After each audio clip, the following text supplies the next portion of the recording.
Hello les cousins, j'espère que vous allez bien et j'espère que cette vidéo vous trouvez en bonne santé et en 2023 parce que je tourne cette vidéo actuellement, nous sommes début décembre 2022 et ça sera une vidéo programmée pour 2023 donc si tu es en train de voir cette vidéo, si on rend grâce à Dieu qu'on s'est tous retrouvés en 2023.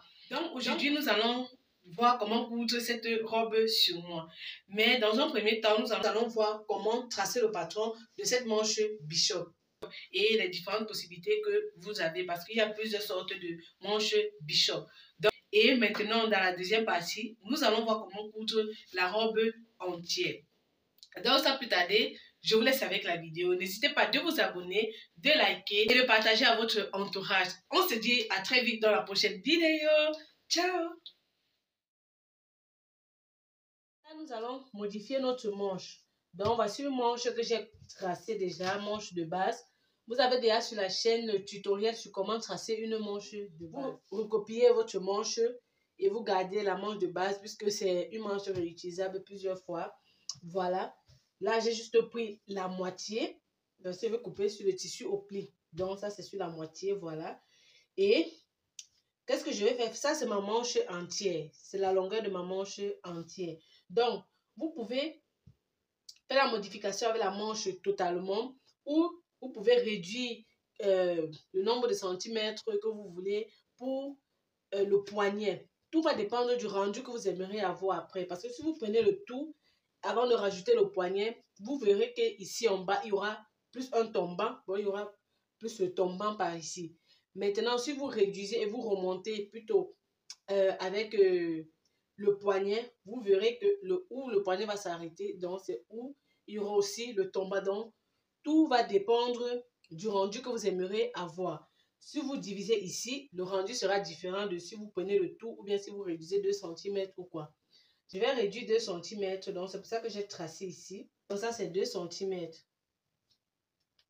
Donc, je vais ébaser à partir d'ici. Il y a plusieurs façons de faire la manche Bishop. Si vous voulez vraiment aller plus vite et plus simple, voici cette façon que je suis en train de vous montrer. Donc, j'ai dessiné là, à partir d'ici, ça c'était mon poignet. Voici où je vais arrêter ma manche. Donc, à partir d'ici, je vais juste évaser. Donc, plus on va augmenter, plus on aura la partie bouffante en bas. Donc, je vais évaser ici. Vous prenez le nombre de centimètres que vous voulez. Plus vous allez prendre les centimètres ici, plus vous aurez un gros bouffant au niveau du poignet. Je vais prendre à 10 cm là. Et là, ma manche a déjà la valeur de couture. Donc, je ne vais plus rajouter de valeur de couture. Je rajoute juste ici pour avoir cet évasé de la manche Bishop.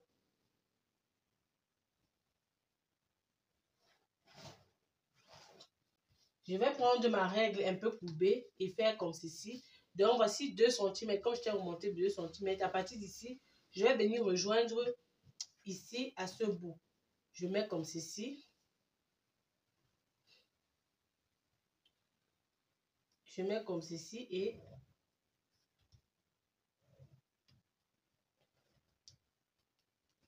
donc voici ma nouvelle manche.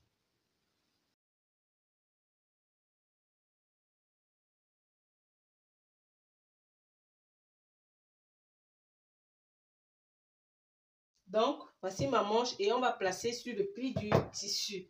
Donc l'insigne ci vous dit que l'insigne ci représente le pli. Donc on va plier notre tissu avant de placer là-dessus. Donc on va prendre notre papier pour tracer. Donc prenez le tour de poignet.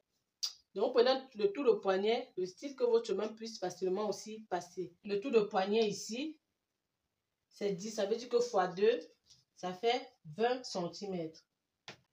Donc, en longueur, le tour de poignet, 10 cm. 10 x 2, 20 cm. Donc, 20 cm, ça s'arrête ici. Là, c'est en longueur. Et maintenant, en largeur, ça dépend maintenant de la largeur du poignet que vous aimeriez avoir. Au total, j'aimerais avoir 5 cm comme épaisseur du poignet. Voilà. Ça veut dire que je vais prendre le double puisqu'on plie en deux. Donc, je vais prendre 10 cm. 10 cm. Maintenant, à ces 10 cm là, je vais ajouter 2 cm qui seront la valeur de couture. Donc, la valeur de couture pour relier le poignet à la manche. Donc, plus 2 cm, j'aurai là 12 cm. Donc, au total, mon poignet, j'ai 12 cm par 20 cm. Et comme je vous ai dit, il y a déjà les valeurs de couture. Donc, 12 cm, c'était ici.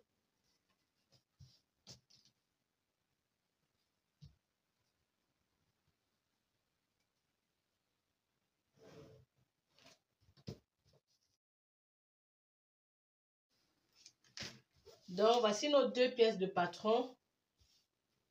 Donc là, bon, j'écris en rouge pour que ça se voie bien. Nous avons le poignet ici et nous avons le haut de la manche. Donc, je vais écrire sur ça, manche Bishop.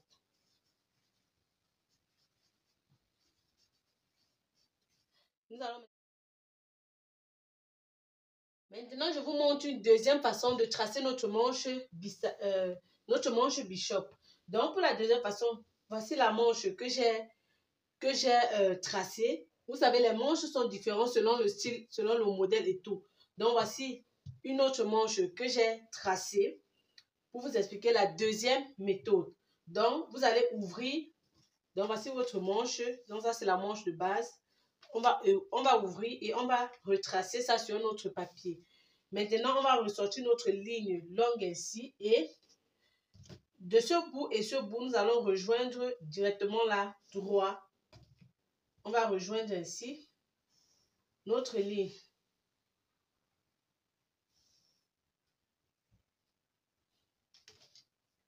Voilà notre ligne que nous avons rejoint. Et maintenant, je vais retracer mon milieu. Je remets le milieu de ma manche. Je remets le milieu de ma manche. Là, ici, c'était le devant. Et là, le dos. Ici, sur le dos. Et on va descendre de 2 cm comme ceci. Vous voyez? On descend de 2 cm comme ceci, ici au niveau du dos. Et maintenant, nous allons rejoindre ce bout à ce bout. Ça, c'est une autre façon de tracer la manche Bishop. Donc, je vais relier les deux bouts ici. Comme ça, et je tire comme ceci. Donc, ici, c'est un petit arrondi. Voilà comment ça sera. Je vais découper maintenant. Je vais maintenant venir cisailler au milieu ici. Là, maintenant, vous avez plusieurs possibilités. Vous pouvez faire plusieurs traits pour ouvrir, pour plus évaser. Donc, plus vous allez ouvrir, plus ça sera évasé, plus quand on va froncer, il y aura un bouffant en bas. Donc, là, pour l'inscrire, je vais juste couper ici au milieu. Mais comme je dis, vous pouvez faire même 4 traits comme ça et cisailler pour ouvrir. Donc, là, je vais juste ouvrir ici au milieu. Comme ça. Pour que ça s'ouvre bien, je dois cisailler jusqu'ici en haut. Vous voyez, vous allez ouvrir ainsi et coller. Je vais redessiner. Là, je peux facilement faire comme ça puisque c'est petit. Donc, mais vous pouvez prendre le scotch et vous coller avant de redessiner. Je remets tous mes repères. Ça, c'était le devant. Et ça c'était le devant. Ça, c'était le dos. Donc, voici ma nouvelle manche Bishop.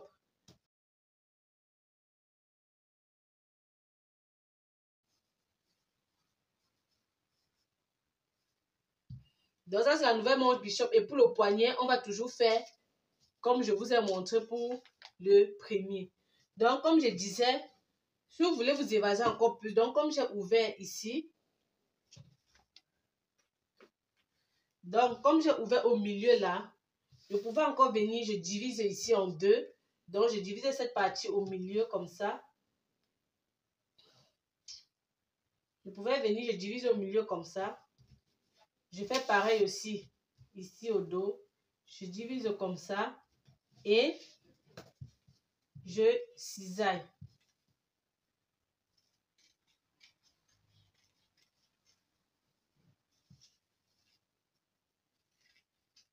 mettre comme ça. Et j'évase. Mais là, je dois absolument coller. Je dois absolument coller. Donc, je mets comme ça pour évaser.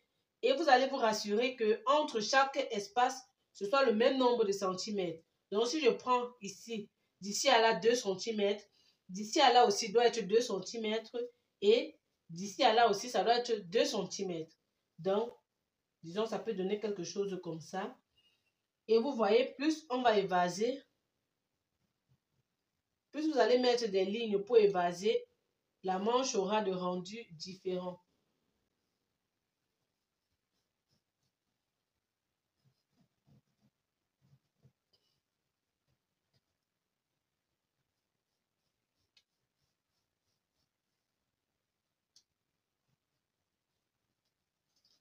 Donc, regardez comment pour celui-ci, regardez comment celui-ci se présente. Donc, ici, c'était toujours le devant et là, le dos.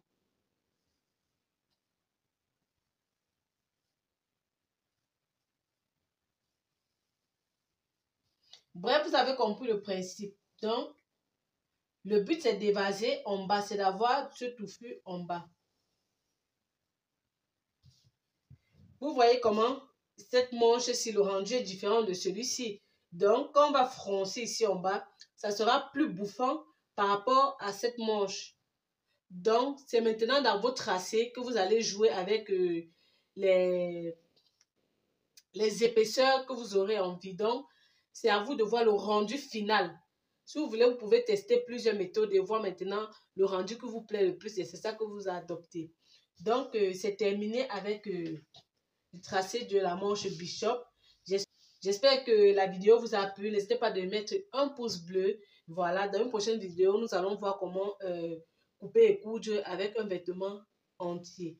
Donc, sur ce, mais moi, vraiment, quand je ne veux pas perdre de temps et tout, je préfère passer par la première méthode que je vous ai montrée parce que vraiment, ça fait gagner en temps que de recommencer encore tout ceci et tout. Et comme j'ai aussi dit, tout dépend du rendu final que vous aurez envie d'avoir pour votre manche.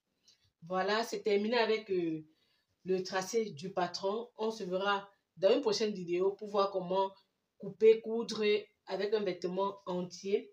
D'ici là, portez-vous bien. Ciao!